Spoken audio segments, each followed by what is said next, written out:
If you don't make this pistachio cake, you are crazy. Sorry, but sometimes you need a little sweet in your life, and today is the day and you're gonna see why. But first, let's get right into it with the pistachios. Sound good? Let's bake. In a food processor, I'm adding in 2.5 cups of shelled, roasted, unsalted pistachios. If you have an Italian family, you'll undoubtedly find these just laying around the house. If you find ones that are lightly salted, they are also good to use. Now all you want to do is process these on high speed or pulse on high until they become finely ground and look just like this. Now at this stage, I'm going to set aside roughly 2/3 to 3/4 cup in a bowl, and I'll tell you why a bit later on. But first, let's transfer the remaining over to a large bowl along with 3 1/3 cup of all-purpose flour. So obviously the best flour to use when making cakes is cake flour. Now if you don't have any but you have all-purpose flour, here's how you make it homemade. Add in 7 tablespoons of the cornstarch, and this little trick will make for a very fluffy, tender cake. Plus, you'll probably already have this in your cabinet. Next, I'm going to place in 1.5 teaspoons of baking soda, 1.5 teaspoons of baking powder, and 1 teaspoon of coarse salt. Now give it a whisk until everything is mixed, and yeah, this may seem like a lot, but it's because I'm making 3 layers of deliciousness. Once it's all combined, I'm going to briefly set it to the side while we break out the stand mixer. I'm going to add in 3 sticks of softened room temperature butter. That part's important. Now using the paddle attachment, I'm going to whip the butter on medium to high speed until it becomes light and fluffy. You'll also notice that the color will change from that light yellowish color to much whiter, and it will have stiff peaks like this. Maybe only takes 5 to 7 minutes. Okay, turn the mixer on low speed, and I'm next going to pour in 2 cups of granulated sugar, and once it's in there is when I crank the speed up to medium high. If you add the sugar at this speed, have fun cleaning up your kitchen. We're going to cream the butter and sugar together for about 3 to 4 minutes, which is perfect because in the meantime we can separate some eggs. But first, we actually need 2 whole large eggs. Then we want 5 egg whites.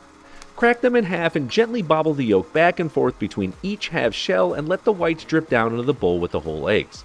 Now for the yolks, yeah, you're going to have a few left over, and my advice to you is to make a homemade creme anglaise with them, or a heavy yolk cholesterol bomb omelet. Either way, you should save them. Okay, back over to the cream, sugar, and butter, and it is done. It will look a little grainy like this, which is perfect.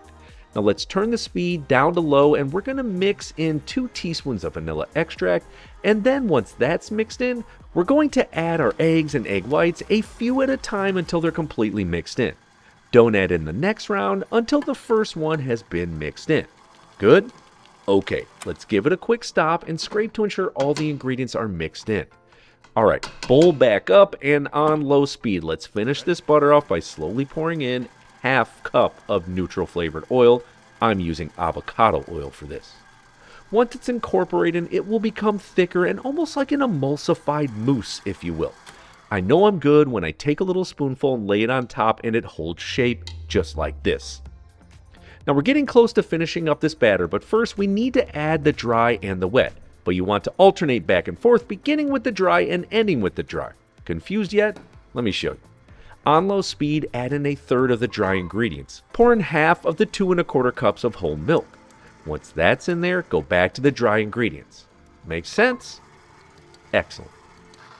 Now there's only really 2 annoying things, outside of having patience of course, when it comes to making cakes. And this is the second most annoying thing, and that's stopping and scraping, which really isn't that big of a deal. And I'll tell you what the first annoying thing is in just a minute, but first we need to add some more liquid after we scrape. Bowl back on and back to low speed. One more round here. Wet ingredients, then finish it up with the remaining dry. Once that last bit is in there, I'm going to give it one last stop and scrape, then I'm going to give it a turbo blast for like 15 seconds to ensure everything is incorporated. Let's set the batter briefly to the side and bring out 3 9-inch cake rounds. To keep things from sticking, I'm also going to lay down 9-inch parchment rounds, and then I'm going to spray with some non-stick spray. One of my favorite instructors in culinary school, Chef Barbini, always said, nothing sticks in this class, parchment and non-stick spray, everything. It clearly stuck with me, no pun intended. The parchment will also help keep the cakes moist, just an FYI. Now evenly divide the batter between the 3 cake tins, and you better scrape every last little bit out. Trust me, you'll be glad you did once you taste this. Then I give the batter a few pats on the table and a couple of shimmies, and it's off to a preheated oven at 350 degrees Fahrenheit on a middle rack for 30 to 32 minutes. Don't go too far, because after half the amount of baking time, I'm just going to do a little rotating. Yes, using my extra wide smoker spatula, what's up front is going to the back and the back is coming forward. And to me, this is why this cake is so good. Back when I was just a young buck and venturing off to culinary school, I originally went because I wanted to be a pastry chef. I had fallen in love with all things desserts, cake, garde-manger, all of it. However, after my first baking class, I realized that I had zero patience to wait for anything to finish cook or cool. I mean, I was only 18, do you blame me? But as I got older, I began to love it again, and I want to do more of it on this channel. So I think you should share this video up with your friends. Appreciate that. Okay, let's check out that cake. It's looking good, and it's time to come out and give it a rest to room temperature. And hands down, the #1 most annoying thing about making really any cake is the waiting game while these cool, because it really does smell so good in here. But at least while we have the time, we're gonna make a really tasty homemade cream cheese frosting. We've got about 30 to 45 minutes, so in a stand mixer, I'm going to add in 2 sticks of softened unsalted butter and 1 pound of softened full-fat cream cheese. Make sure both of these are at room temperature. We're going to whip this on max speed using that paddle attachment. Remember, this is the frosting for the cake. We want 0 lumps in here. It needs to be perfectly smooth, so after 5 to 7 minutes, have a look and be sure to stop and scrape so that all things are getting mixed up. When you're good, we're going to turn the speed down to low and add in a half teaspoon of salt and then 2 teaspoons of vanilla extract. Now once they're in there, we're going to add in a total of 6 cups of powdered sugar, 1 cup at a time. And I know, that seems like a crazy amount, but for one thing, this cake is pretty big, and 2, you need way more powdered sugar than granulated to actually make it sweet enough and delicious. Once that last bit is in there, hit the speed up to medium-high and mix it for a good 2 to 3 minutes. I can't say it enough, it should be smooth. I'd also try some because, you know, quality control. If it's too thick, add a few tablespoons of milk. If it also seems runny, hit it in the fridge for 5 to 10 minutes so the cream cheese and butter tighten up. And we are just a few procedures away from icing everything up, but first we need to even out the cake. Remove them from the pan once they're cooled, and then using a serrated knife, we want to carefully remove the top layer so that it is completely flat on top, making it good for stacking. And yeah, if your cake dips in the middle once it's cooling, no reason to sweat it because of this trimming process. Now to ice this cake, I always start with my cake turntable. If you're serious about baking and cake decorating, this thing is a must. I'll drop a link in the description. I also like to use a few things like some icing scrapers and an icing and offset spatula. Also, I usually stash a few cardboard cake rounds to make things easy for transporting. Pop a little icing on the turntable, then add the cake round to help keep things from slipping and sliding. Let's carefully add on the first layer of cake and then hit it with about half to 3/4 cup of the icing. Now everyone has their own way of icing cakes, and you should absolutely do whatever you're comfortable doing. I can't say it enough, even if you're just using a spoon.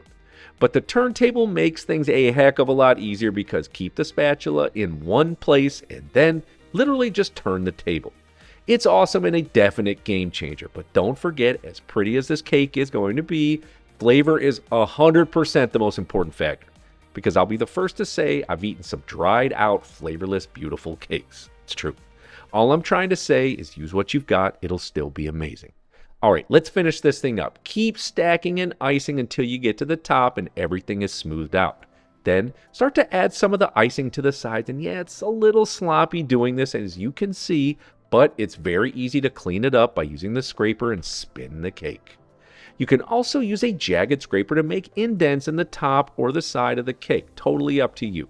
But one thing I'll say is that you can drive yourself crazy looking for perfection, so you have to get to a point when you can just call it good. And for me, I'm happy with where this is at. Now to give it a little more love, grab that initial ground pistachio stash and sprinkle some of it on top or on the sides or whatever you feel like doing, honestly. I'm also going to add a few raspberries because I feel like it needs a punch of color. Now for me, this looks dang good, but the moment of truth is upon us. A quick slice, and yeah, this is what it's all about. Baking really only requires a little bit of patience, and amazing things like this cake come to those who wait.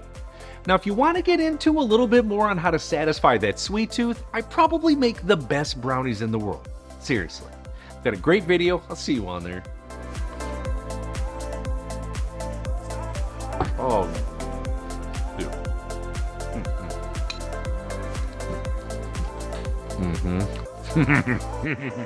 That's so good, dude.